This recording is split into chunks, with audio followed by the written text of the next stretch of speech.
Welcome to Screen Chat. I'm Neil Bashins, and this is the show where I sit around with friends and talk about film and television and pop culture. Recently, I got the chance to check out the new film Hate Crime, which drops on streaming on September 24th. And I got the chance to talk to the director, Steven Esteb. We had a really fantastic conversation, and I hope you enjoy it. So here it is. Okay, I'm talking with the director of Hate Crime, Steven Esteb. Steven, thanks for being here. Oh, my pleasure. All right, so I had the chance to watch Hate Crime last weekend, and this is a really intense, really heavy film. Yeah, no doubt. No doubt. It's kind of relentless. Yeah, it is, and not a light watch for anyone by any means, but I really enjoyed it. I was wondering, how did you find this script, and how did you decide this was a film you wanted to make? Okay, I'm a screenwriting teacher. It's one of the things I do here in Louisiana. I have private classes, and I teach at Loyola University. And one of my students, who was one of my adult students, came to me with the first act of this script. And if you recall from the film, the first act is really tough. Mm-hmm. It is really tough. But I was so taken with the tone of it. And when he finished the script, and we ended up working together on it for 3 years, but it's just really hit me hard. I mean, as a person who reads a lot of screenplays, when you read something that really makes you feel something, it really sets off alarms. And this one really made me feel something. And the second part of that, my answer is that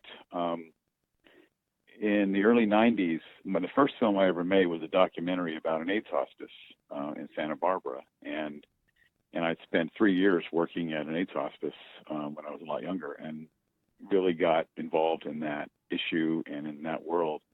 And when I read this movie, with all the repression and all the consequences of that repression, it just reminded me so much of that time in the early 90s when people would get AIDS and they would die. And their parents were such a problem. We could not get their parents to come visit their sons or their daughters, and it was just so difficult. And I remember just the consequences of that repression from that time, and I felt this was a bookend to that for me, and it really spoke to me on that level.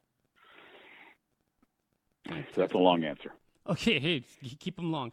All right, so take me through the journey, if you will, from where you've got the screenplay to you're on set. How did that all go?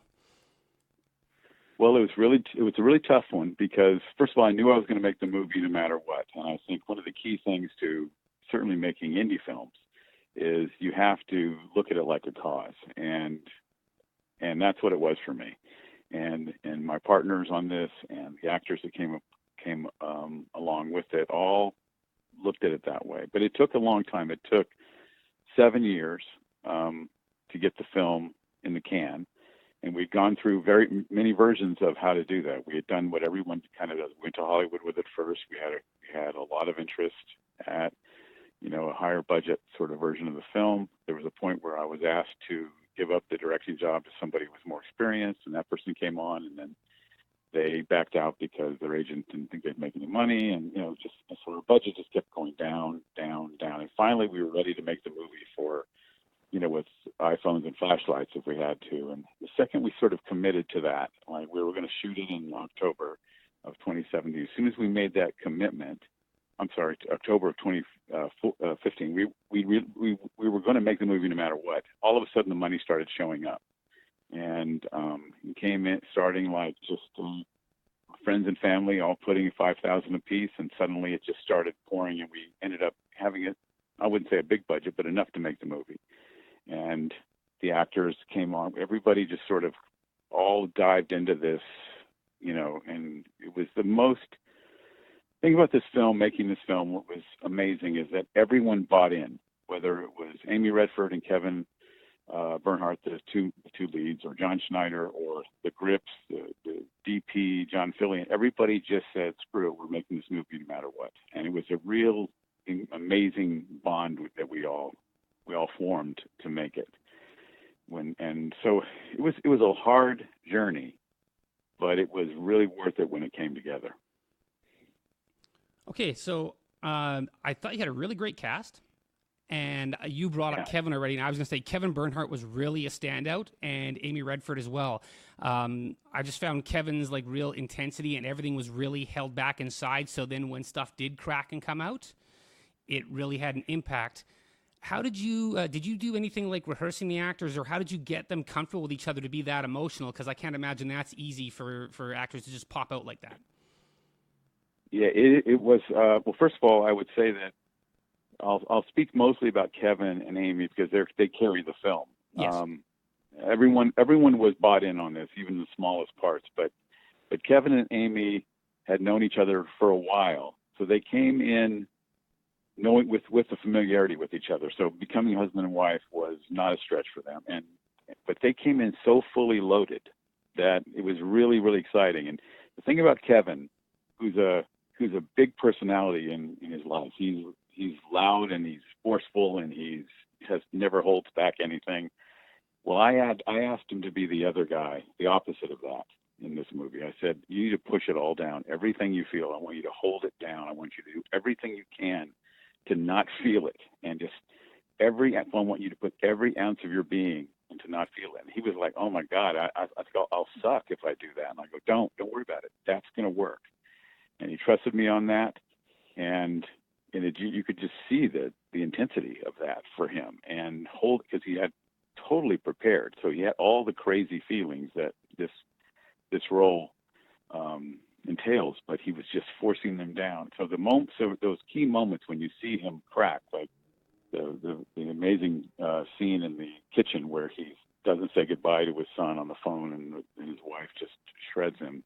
And that moment where she leaves and he's just standing there with all of that is my favorite moment, I think, in the film, and it defines his character for me. So it was really good. And Amy, I just, God bless her, because she had to come with the high hard stuff constantly, scene after scene after scene. And it was really impressive how she maintained that level. But one thing that we did that was really different is we shot the film like a play. So we would run those long scenes between people where they were having it out, fights and this and that. We would run them from beginning to end, and we would just let them live in the space and not worry about where the camera was. We just kept running the scenes from beginning to end over and over and over, and just switching the camera angle. So the characters, the actors, just lived in the space. We didn't ask them to perform for camera. We didn't have little special cuts just to cover their faces or anything like that. We shot it in a way where they were with each other and we were outside watching. And I think that really let them live in that space, be really raw and organic in the process. And I think it really paid off. Yeah, it sure did. It really comes across like that. When I was watching it, it really struck me, particularly the stuff with Kevin and Amy, that it was very much like a stage play. It almost felt like I was watching a stage play. And so if you did, that really worked out fantastically. I really loved also the opening. You chose to open just with a few seconds of the assault, the incident that is at the core of the story. And that really, that hit hard and instantaneously, hooked me immediately. Was that written like that in the script, or was that something that you brought to it afterwards in editing? It was not written that way. And the thing about this film and the script itself, it's a very big ask of the audience. You make them sit in this sort of pain with these characters, not quite knowing what is at stake or what is in play for quite a while. And it's a big ask. It's really, you're asking the audience to stick with the film, stick with these people, even if they don't quite understand what's happening. And it's a big ask, because most movies we see these days, we are spoon-fed all kinds of things early, and that's just how films are made now. They just come fast and furious with everything. This asks you to hold on until you find out.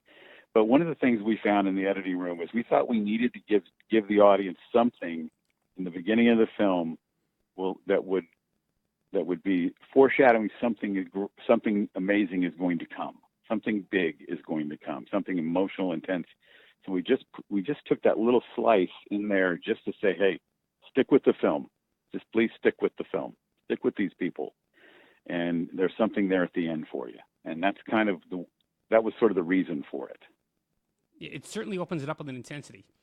Another thing that Yeah. I really liked was there's two sequences. I think it was two times where there's phone calls. One was when Amy's getting the news that I guess the governor's not going to stay the execution, and the second time is when the son calls from prison, and we only get one side of the conversation. We don't get to hear the other person on the other end of the phone, and I really thought like that put me in the spot with the characters, like someone else in the room, that you're only hearing that half the conversation. Same question again. Was it written that way, or is that something that you realized worked when you made it?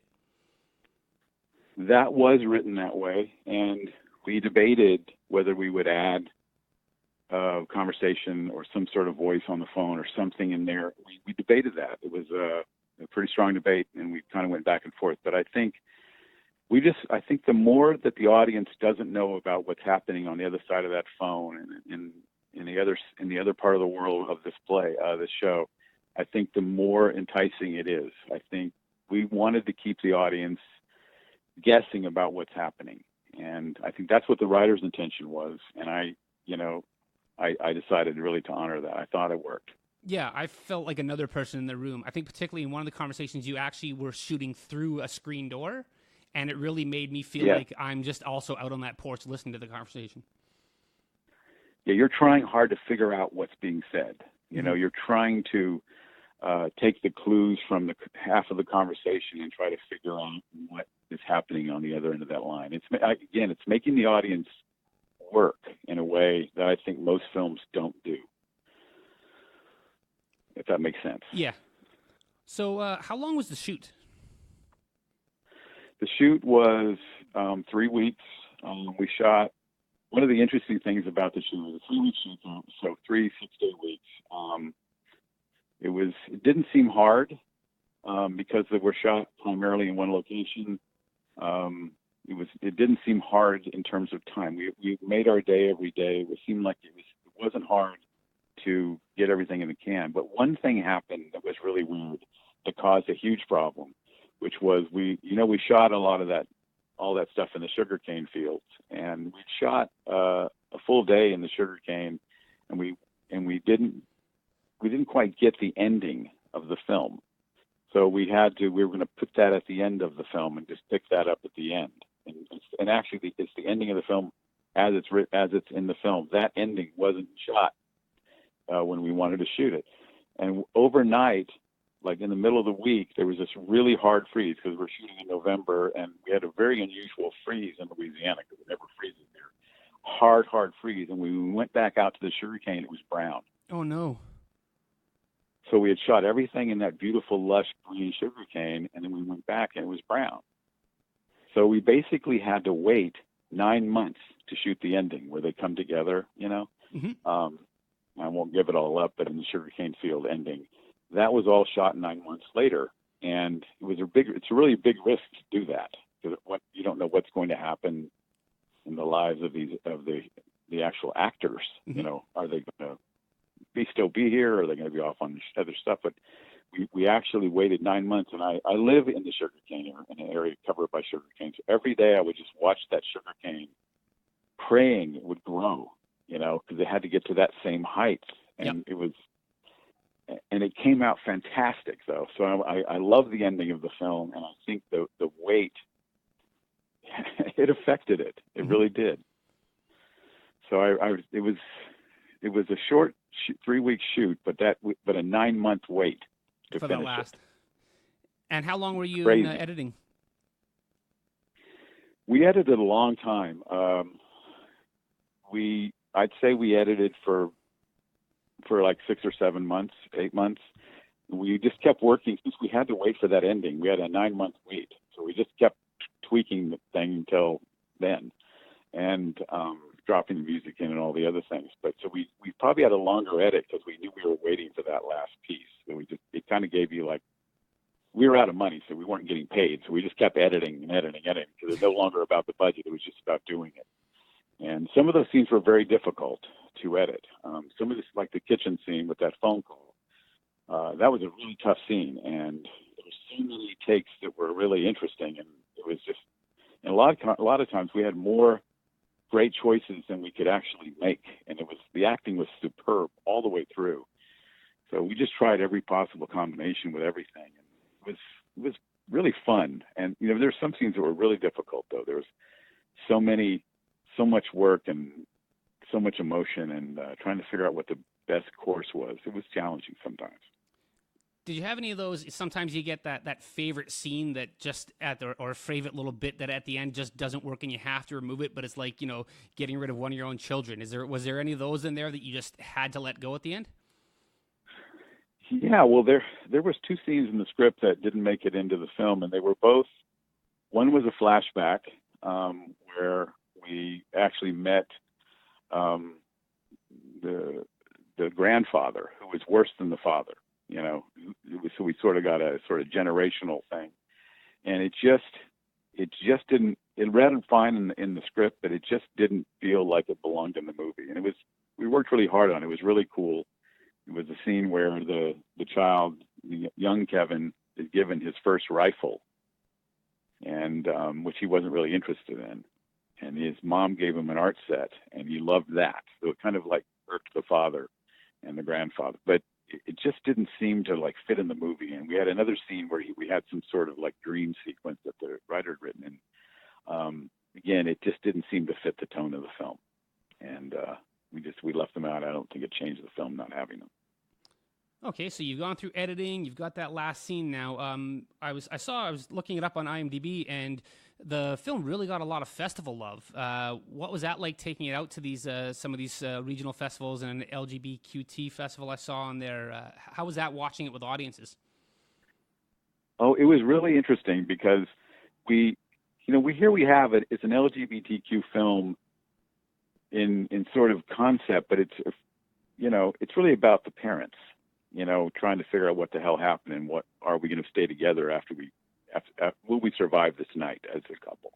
I mean, that's really what it comes down to. It's got the it's got the gay theme, and it's got the murder and all these other things. But at the end of the day, it's about two parents trying to figure out if they're going to make it through the night. So we go to these festivals, and we sort of decided to go to a sort of a second tier film festival sort of attack, and we thought we're going to show this to a lot of people, and we hit a few festivals, and we actually early, which I wasn't expecting, we did really well early. We actually got the top award at a fairly large LGBTQ festival in Fort Lauderdale, and it was really awesome. And I remember when we got that award, and we had the best time. It was, of all the festivals we were at, it was the gayest one, and it was so much fun. And most of us we're straight. We had the editor of the film, as I may have mentioned to you, was trans. So we had that voice in there, but at the film festival, when we got that award, I was so moved. I mean, it really, to be honest, I cried, because it was like we actually got this audience to care about this movie, and it made me just feel so good. And I was holding up the award, and I said, "Thank you so much. This means so much. I know we're the straightest film here at this festival, so I really appreciate that." I said we're the straightest gay film at this festival, and everybody laughed, but it really did matter, and it really gave us a boost, and it made me think, okay, we can play in that audience, even though we're not. Why they came to this festival. They came to this festival for all the fun gay films that they like to watch. And, this wasn't going to be one of those fun films, and it still worked. And I thought, okay, we got a shot here, and then we started picking up awards all over the place and different kinds of festivals. And they're all, they weren't Sundance and Toronto, but it was clearly we were having a good reaction. So we sort of went on the trail for about a year and a half. It was a lot of fun. I got to admit, it was a lot of fun. So did you already have distribution in place before you went to festivals, or were you out there selling it as well? We did not have it. We were out there just trying to make a case for the film. And I think because it's a tough film to watch, it's unusual. It's not standard fare, even structurally. It's an interesting film that way. I just wanted to make a case for this film, and I thought if we go out there and hit these festivals and we show it to a lot of people, and we win the day, not necessarily the awards, but just win the audience, one festival at a time, I think we can make a case that this is a film that needs to be seen. And thank God it worked, and we ended up, getting with Tricoast, and they've been very supportive and very, very, they've just been terrific. Fantastic. So this was not your first film. This is it your fifth or sixth? Yeah, there's been a bunch, and my journey is really weird because it's all over the place. I'm not a genre guy, so. Can I ask you how you got into filmmaking? Yeah. Like, go way back to the beginning. What lit the spark? Because nobody goes on a journey like this if you don't really love it. No, you're right. Well, I went to college and got a degree in political science, and I quickly realized in college that being a politician meant you had to be sort of like a professional liar, and I just couldn't stomach that. And so instead of going to law school, which was my long-term plan of my life, I just went to LA and just decided to become an actor. And I ended up studying acting for 6 years with minor success. I didn't really get any film or television work, but I got a lot of commercials and a lot of theater and even some print work. It was really wild, but that was really fun. But I realized that I really liked, I was more interested in what the teachers were talking about to the actors than I was being the actor. So I ended up going to film school for a little while at Boston University. And when I got out, I decided I'm going to make a film. I started looking for something that would be a cause for me. And that's when I fell into this. I just met this woman who ran this AIDS hospice in Santa Barbara, and she was an ex-nun and just charismatic and amazing. And I went and visited the place, and I thought, at this AIDS hospice, you have all these people that are sick as hell and all dying of AIDS, and they would always insist they weren't dying with AIDS; they were living with it. But this was not when people were getting better. This was before the AIDS cocktail and all that. But they had so much fun. They were laughing, and there was like heart, and there was like stuff going on in this world, where people were so sick, and I just fell in love with it. Like with these people, with this passion, with all this thing, and we made our film, and our film wasn't ever meant to be some film that was going to go, tame the world. It was really more about trying to make a film where people would make more of these houses, because this place, the way they were doing it, was amazing. And that happened. There was 2 or 3 houses were formed that we got to be part of that. But then very quickly after that, the whole protocol for how you treated AIDS changed on a dime. People started living, and it was fantastic. So this kind of hospice changed to something else. But so it just sort of led me into that world. And then I had a project that I wrote about my experience there called Kissed on the Lips. And I took it to hard to Hollywood, and I actually got really far. I got signed by ICM, and they worked really hard to get that script out to the world. And I ended up having meetings, like dozens and dozens of meetings. I met Spielberg. I mean, it was like amazing. No kidding. But it didn't sell.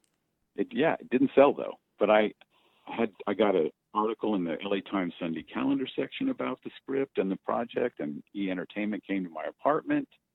And I'm designing this whole thing differently. I'm taking that same script and I'm turning it into a limited series about that whole experience I had there. So that's my next big thing that I'm trying to do. But would be for me, it's my passion project, and I'm hoping that one of the things Hate Crime will do will be help that film get made. I mean, that series get made. But so it's always been about the projects, and every once in a while something would land in my lap that would be weird, and it would be a paycheck. Like I got hired to make a movie for Cash Money Records when they had Lil Wayne and Juvenile and all this stuff, and it was called Baller Block, and it's totally not a good movie. But it was number 1 in the world on Billboard. It made so much money. So, it's just my career is eclectic and strange, and, it's just been an interesting deal. And it's like things have been moving around in my life and my career in a way that you could never plan for. You can't plan or predict for it, just roll with it. Yeah, you just kind of go with it. So it's been a crazy journey. Is there any particular films or filmmakers that you really that draw inspiration from, or their work you really admire, and it gives you like it's a muse or something for you? Oh God, that's always the hardest question, because there's, I'm a big fan of, I'm a big fan of like Jimmy Stewart. So I used to watch all of those Jimmy Stewart movies, and like, I love Billy Wilder. I love Hitchcock. I love some of those. I grew up watching. My mom got my first job. My mom got was at a movie theater. So she couldn't afford a babysitter, so I would just sit in the theater and watch movies. Oh my God, that's amazing. So I know, and that's what my babysitter was whatever was playing that day. So I would just watch movies every day, and so I've always done that. So I'm a big fan of older movies, and I just love, odd, quirky one. I love like,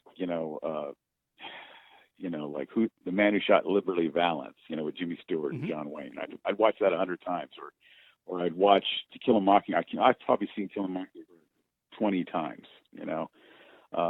Jeremiah Johnson is a movie that I watched so many times I can't even tell you. Just weird movies that those aren't weird movies, but that not on everyone's watch 20 times list. No. Blade Runner, Apocalypse Now. I like all of those things, and I just love movies. I watch bad movies. I could sit here and turn on Lifetime and watch Christmas movies every night. I love watching movies. Yeah, I'd rather spend a bad day at the movies than a good day anywhere else. That's exactly right. I mean, and I'm the kind of guy. My wife's in my bedroom watching a movie. If I walk through and my eyes hit that screen, I'm probably stuck watching the movie. I'm just addicted to movies.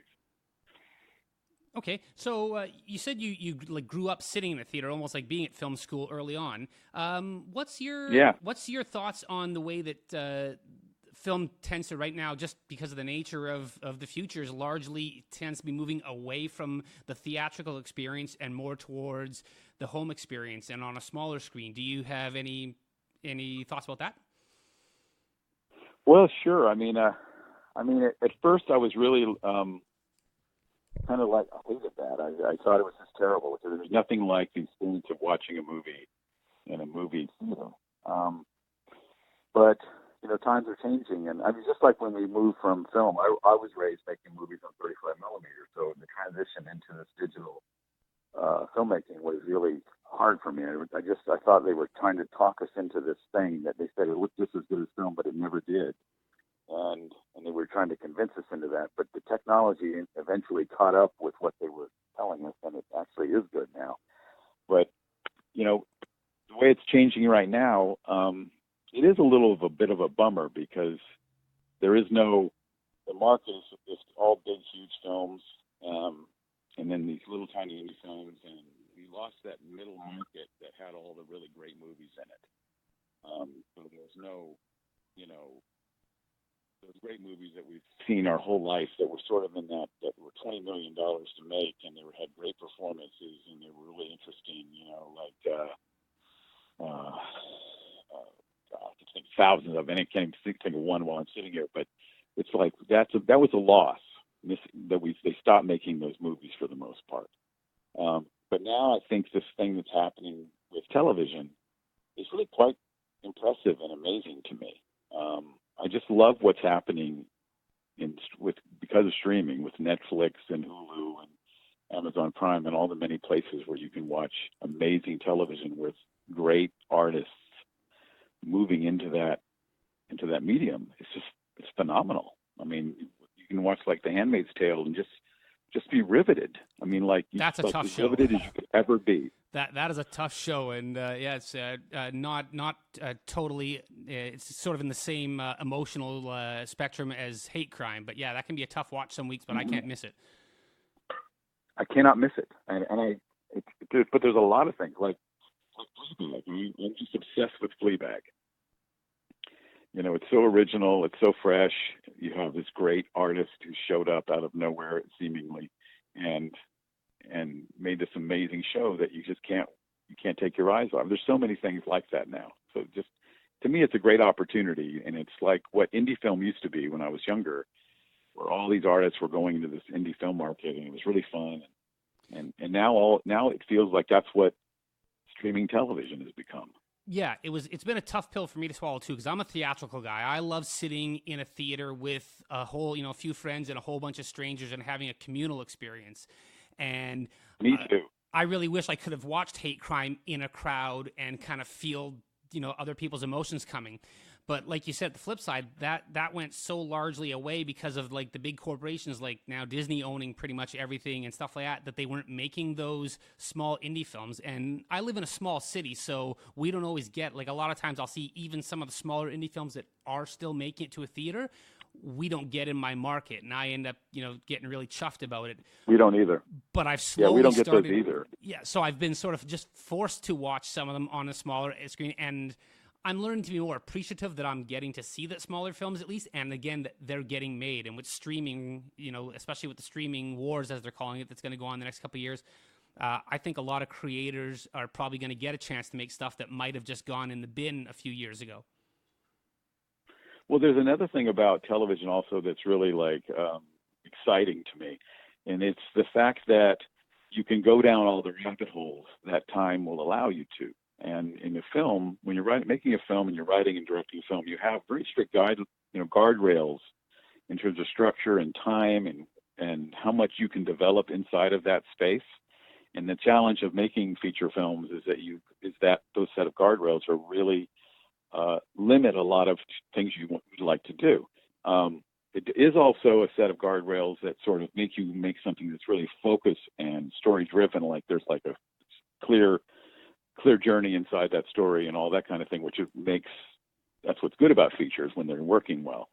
But in television, it's kind of like writing a novel, but it's all visual. You get to go down all these rabbit holes and develop all sorts of things that are affecting your story. And I find that really fun. So I've been writing a lot of pilots lately and a lot of television stuff like that, just because I'm so fascinated by the medium, trying to figure out how to take advantage of what this world has become. And that's why I took my old script, Kissed on the Lips, which, it's got everything that's ever happened to me as a filmmaker and a writer and director has come because of that script. It's kind of my calling card. And whenever I want someone to think that I'm really good at this, I give them that script to read.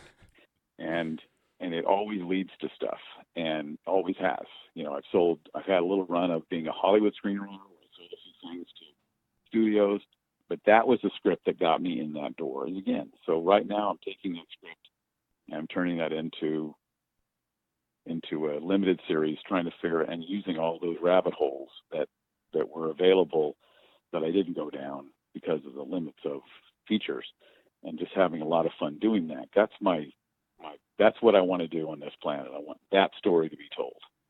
Yeah, the model of the limited streaming series, really, it challenged my ideas of because I used to think that or believe that art thrived on limitation, and that sometimes by forcing a story to be told within the confines or a certain time frame, it forced you to sometimes be more creative and not dally. But now with more streaming series, I've seen that sometimes, like some artists can't, and they just some shows kind of go all over the place, but with the proper voice, they can tell a lot more flesh it out more, and you get a fuller meal, I guess, so to speak.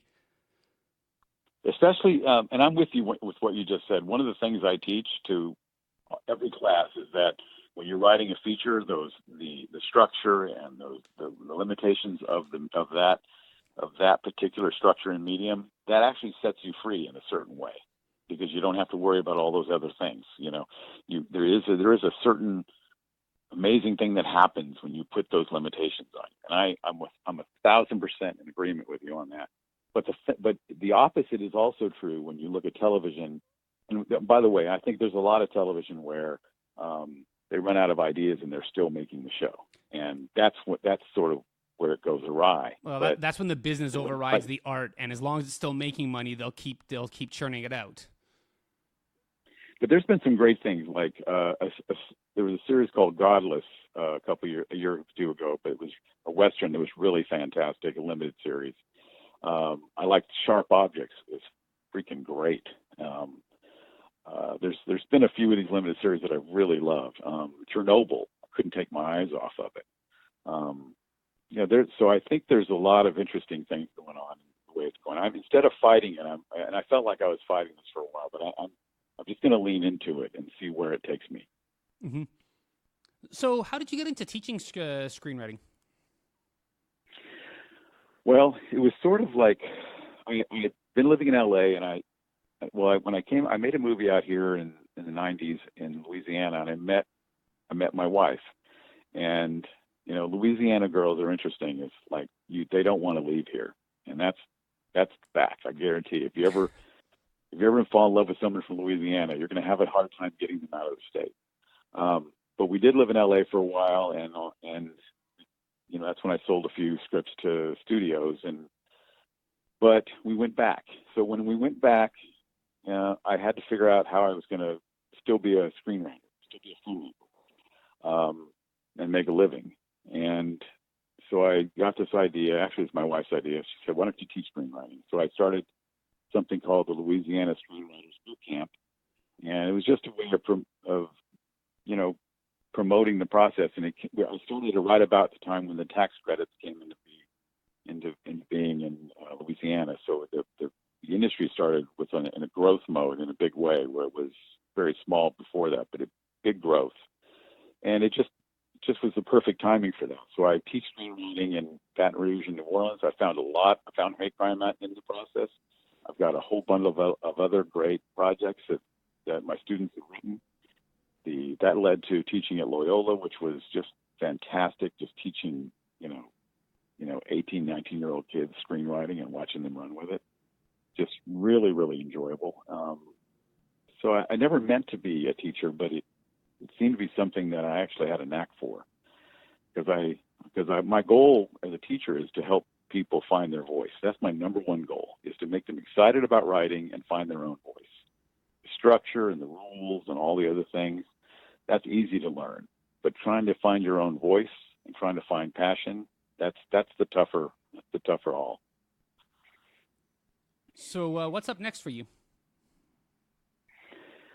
Well, what's up next for me is I'm going to try to get this project Kiss on the Lips off the ground. So and I have a few other ones as well, but that's my thing.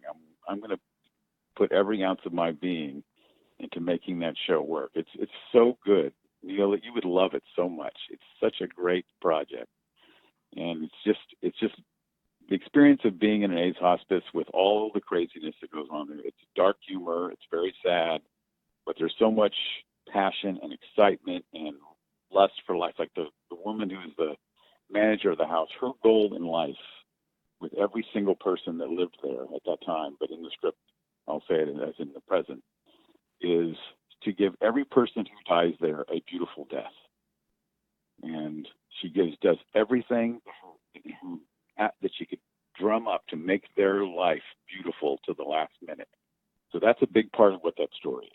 But the other part of it is this guy who's based on me, who just shows up thinking, kind of down in the world and finding his reason to be, his reason, his why. I think in life, we're all trying to find our why, our reason to get up, our reason to keep fighting, our reason to strive, our reason to do whatever we're going to do. And this is what this is about, finding your why. And I'm not even going to talk that much about it. I'd love to send you the script sometime, but I'm not going to. No, I want to see it. No, I want to watch it. I don't want to read about it. I think I want to watch it when you get it out there. Do you find it at all tough to write yourself? Yeah, it's really hard. In fact, just about every time I've sold 2 or 3 things that were based on things that I've done, and I always have to fire me out of the script and replace me with somebody else before it works. So that's usually what happens. I write myself first, and then I'm too normal. I'm about as normal a person, whatever that means, as you can get. I'm just boring. So I just always replace me with somebody who's got way more problems and way more, things going on than I do. Because I'm a lucky guy. I have a great wife and kids, and I'm a very fortunate person. But I got my main character has to be more laid up than that. So I fire me, and then it works. Okay, so when did you first write the original version of Kiss on the Lips? Sorry. It was in 1994. So like 25 years ago. Yeah. Yeah. How has that changed for you now looking back? Because obviously you've had 25 years worth of new experiences and seeing new things, and the world has changed. When you're going back now and telling this story again, or taking it through the process again, what's changed for you, and like how is it that you're like seeing it with new eyes? Is it coming out a lot different? Yeah, it is. Well, first of all, I'm a way better writer than when I wrote. That was the first thing I ever wrote. So I was writing it on heart. And there's a lot of value to writing on heart. And I really believe that when you write from the heart, even if you don't know what you're doing, you're going to have a better product than if you write from your head. But more honest. The head gets into it. The head does the editing and the rewrites, but the heart has to write that first draft. And but so there's that part of it. I mean, I'm a better writer, and I have the experience of what this business is about, because the business is, it's complicated and it's not like anything else. So there's ins and outs of that. I understand that better. But content, I think we haven't changed that much in weird ways. I mean, we're still dealing with issues of the other. And I think that part of what Kiss and Lips is about is you have this group of people that are in this situation that have been designated the other. They're gay, they're sick, they have AIDS, they have the plague, whatever you have. And this is, back in 1990 when, people didn't know what was causing all this stuff. And, it was just, there was a sense of other. And I think we're constantly in that battle. And I think right now in 2019 and even in this next election cycle, we're still dealing with the other. How are we going to love and take care of each other? And even if we don't totally understand who everyone is, I mean, we're still having arguments about who's gay and not, who's black or who's Mexican or who's the other, trans. So many. We're still having these conversations. We're still having this man-woman thing. I mean, it's like how long is it going to be? When are we going to get over this shit? And so that the subject matter of Kiss on the Lips is current right now. It's telling us the same story in a different way. It's about how to be compassionate, how to do the right thing. And I think in some ways it's better now than when I wrote it, because I think some topics get burnt out. After you watch Schindler's List, I mean, do you want to see another movie about that? When we get burned out on topics. Those stories have already been told, and this one is still being written. Yes, exactly. But I remember when we were out in the world with Kiss on the Lips, Philadelphia had just come out, and that became Hollywood's official response to the AIDS, situation. So that kind of did it. And I even remember Dallas Buyers Club was at ICM at the same time Kiss on the Lips was, and they had these two little AIDS movies that nobody wanted to make, but everybody thought were good. And they got theirs made. And when I have to tell you, when Dallas Buyers Club came out and was successful in it, and I read it back in '94, and I saw it come out, and I saw it win those Oscars. I mean, it just I felt like I was winning one. Mm-hmm. It was weird. That could have been. I felt like, wow, you can still tell this story.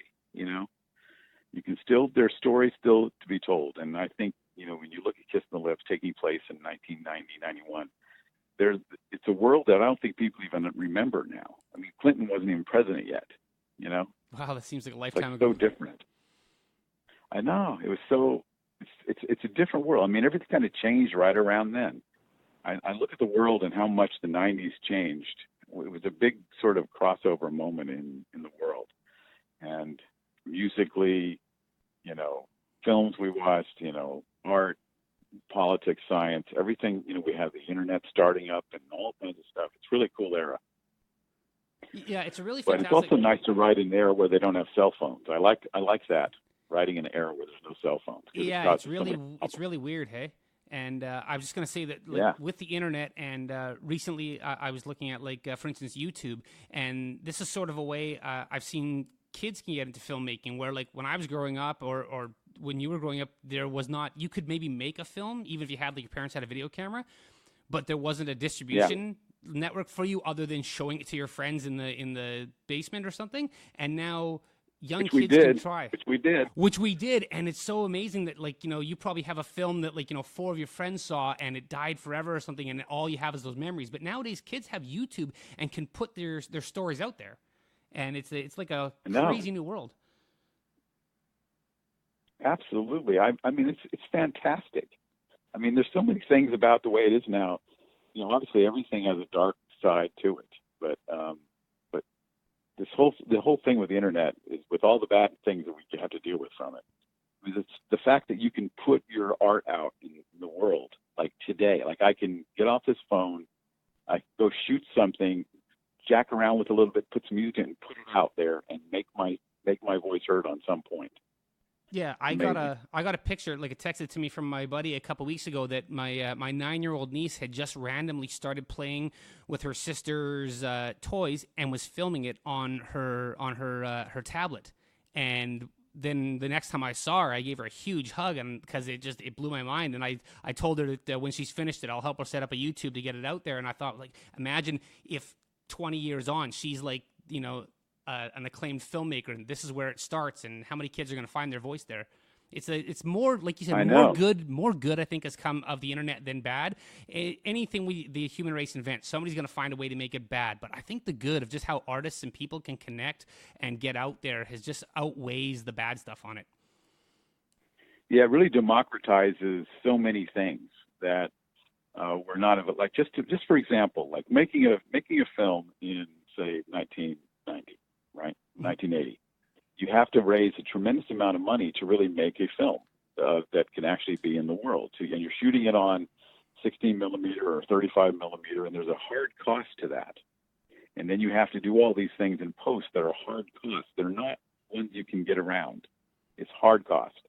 When you make a film now, you can do everything. I have a friend who made a film. It's been in some festivals, and he did all of it himself on a computer in his bedroom.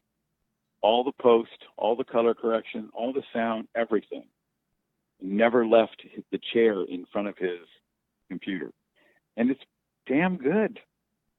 It's damn good. Well, it's like you said earlier. He has his budget for the film was $0. Yeah, well, you said earlier you almost shot Hate Crime. You were at the point where you're going to shoot it with cell phones and flashlights, and realistically, people can do that now. And if you can't get a distribution deal, well, you can put it out there. If you're not about making money and you're about the project and the art, you can make that and put it out there. Oh my God, do you see that movie Tangerine? I haven't seen it yet, no. Oh my God, you got to see that. It's like made with non-actors, shot on iPhones in mostly natural light. And it's just unbelievable. You can't believe it. It's so good. It's amazing that the gatekeepers are suddenly losing their authority, and even though Disney can buy everything in the world, but they're not going to be able to buy the internet and not stop, like, art from getting out there. Yeah, and now we've got rid of agents. Yeah, it's like, what's happening? What the hell's happening? The whole business is evolving, and it's going to swing back more in the way, I think, of art, where if you want to be big, you can, but you don't have to anymore, and it can be pure art. Yeah, I think that's happening, and I think that's part of what this whole streaming thing is about, is that it gives access to so many more artists, some fantastic, even big names, but also people you've never heard of. I was just told by somebody that there's a couple of companies that are looking for writers who aren't experienced, who aren't famous, and who don't have agents, who don't have showrunners attached, because they want the more original voice, something that no one's seen before. And people, I've never heard that before in the past, and I see it happening. You got people like Sam Ismail becoming a showrunner with his first project.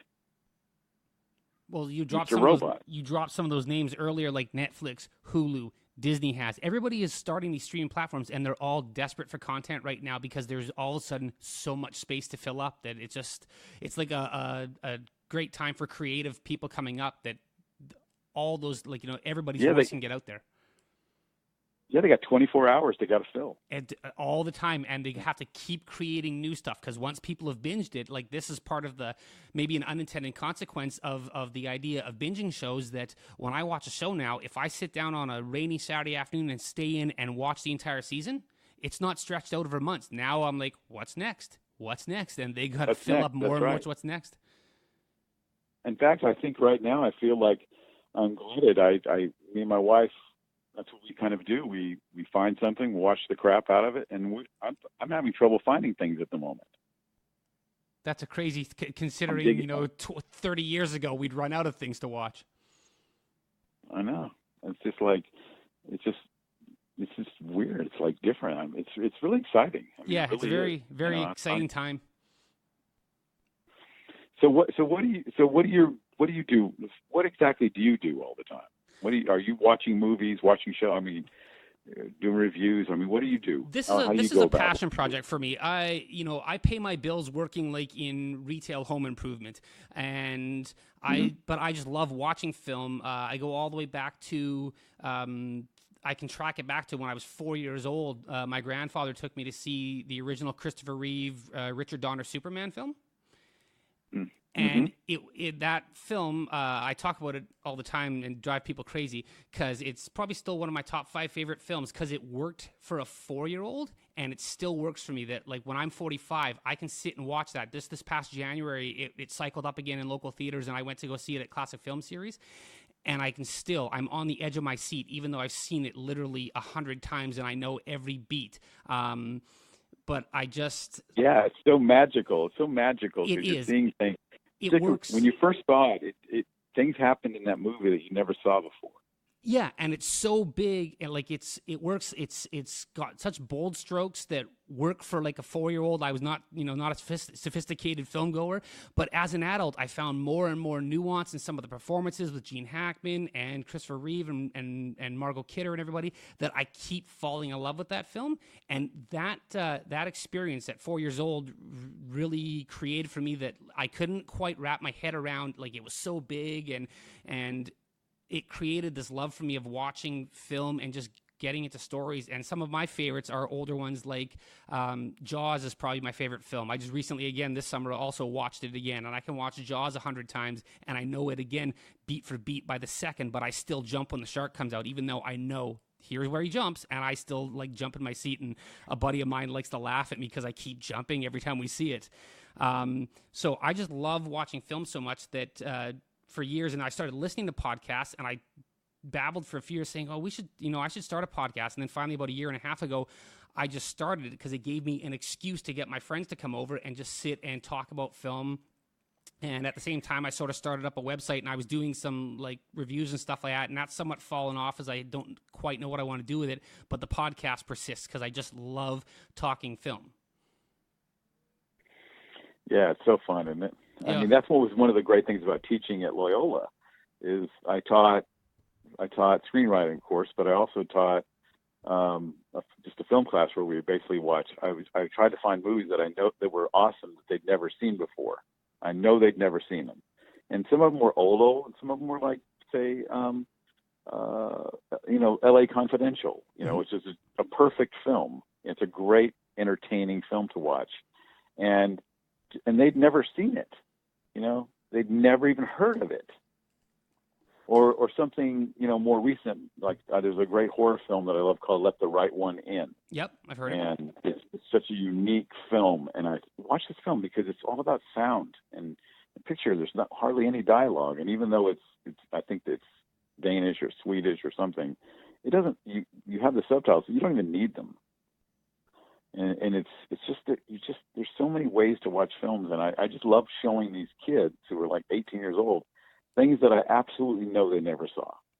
I love when a film, you just mentioned the subtitles sometimes I can struggle getting into a film that's subtitled because I'm paying attention and burning energy reading and not just absorbing. Mm-hmm. And I know when a film's really working, and it happened for me last fall with Roma that maybe 15 minutes in, I just consciously, I didn't realize that I stopped reading because it didn't matter of the language barrier. It just broke through, and I just absorbed the story and just fell in love with it. And yeah, you're absolutely correct about that movie. That's exactly true, and it's such a visual experience, and it works on a different level. And I didn't get to see it in the theater, and that drove me nuts after I'd seen it. Well, a couple of years ago, me and my wife were watching Narcos. We just started watching Narcos on Netflix, and we watched it like I think, a couple episodes, and we didn't realize that you could actually set the subtitles up to hear the Spanish part. So I was just thinking, wow, this is so bold that they're having 2/3 of this in Spanish, and everybody's watching that. They have a lot of it in English as well.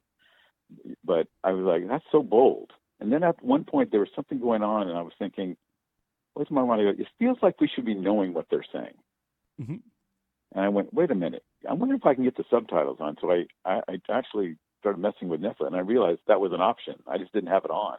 So I'd watched 2 episodes without the subtitles, and I was totally enjoying it. It was so weird. Do you got a favorite movie that you think nobody has seen and that you champion to people? I know it's a Sophie's Choice kind of question. There's a movie I love that nobody has seen that I just think is fantastic called Local Hero. That has Burt Lancaster in it, and not too many stars, but it's about an oil man who goes to Scotland to try to talk this little town and letting them put a refinery in this little perfect little beautiful world. And he falls in love with the place, and they fall in love with him, but he's still there for a job. I would recommend that movie to anyone. Local Hero. Local Hero? Awesome. Local Hero, yeah. Okay, well, I'm going to look it up. Got Peter Riegert in it, and a couple little names, but it's like, and Burt Lancaster plays a supporting role. Local Hero. It's just one of those movies you watch and just makes you feel good. Well, I will definitely look for it. Well, Steven, I'd love to talk to you all day, but we're about to hit an hour, and I think you had to get going. Thanks so much for sharing the time here.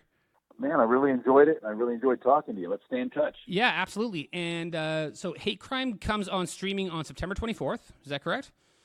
Yeah, that's what I'm told. Yep. And I know it's on Amazon and I think DirecTV, and there's a whole bunch of other. I got a list. I'll put all the outlets in the show notes.